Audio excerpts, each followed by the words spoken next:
Hey Firefly, I just wanted to make a video to give you some criticism, actually, as to how you're speaking to atheists.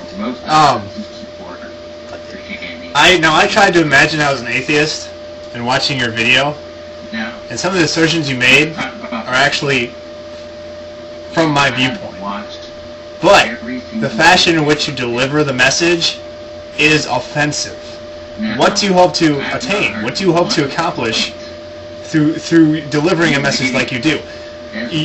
You tell them that they're not rational and sane. Do you expect them to have a friendly dialogue with you? Do you expect to make the Christian tradition any more appealing to an atheist by using language like that? I don't know about you, but I have a belief that all Christians, everyone who's received Christ, doesn't come to that because of rationality and logic.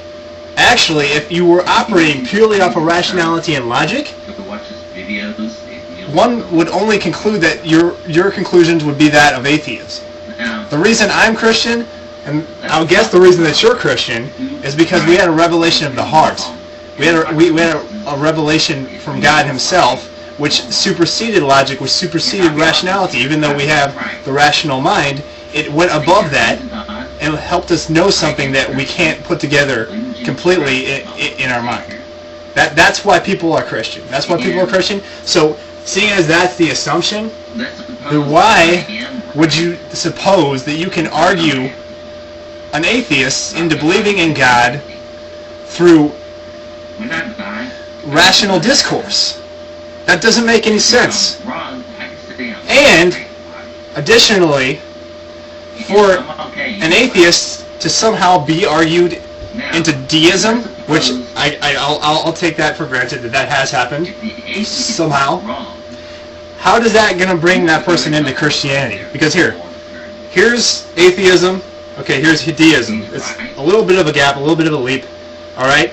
So if you bring an atheist to deism, then great, that's fine.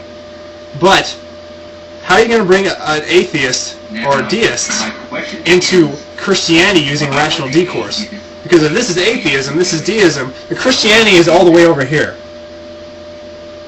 You can't do it. It has to come from God, and it has to be to them, from God. Talking to them condescendingly is not going to accomplish anything. I'm actually offended on the behalf of Christians for the way that you're speaking to atheists. Presenting an argument respectfully does not include saying any rational and sane person would believe what I believe. That's ludicrous, and that's also disrespectful. So I just want you to improve upon what you're doing. If you really love Christ, I want you to consider what I said, and I want you to see that the reprimand at least comes from the Spirit of Christ, that Christ would not approve in the way that you're speaking to the atheists. This is Stefan Rayo, and have a good night.